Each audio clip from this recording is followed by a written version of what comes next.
ತುಂಗಭದ್ರೆ ದಡದಲ್ಲಿ ನಗುತ್ತ ನೀನು ನೆಲೆಸಿರುವೆ. ನಂಬಿ ಬರುವ ಭಕ್ತರನ್ನು ಚಂದದಿಂದ ರಕ್ಷಿಸುವೆ.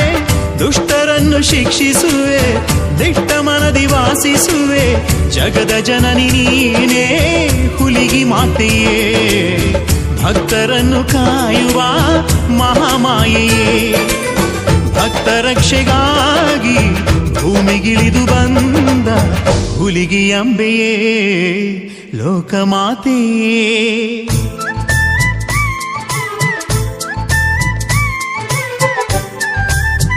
ಕರುಳನೆ ತುಯಿಲ ಮಾಡಿ ಕಂದನನ್ನು ಅವತಾರ ತಾಳಿ ನಿನ್ನ ಲೀಲೆ ತೋರಿ ಜಗಕ್ಕೆ ಬೆಳಕ ನೀಡುತ್ತಲಿರುವೆ ಶ್ರೀಮಾತೆಯೇ.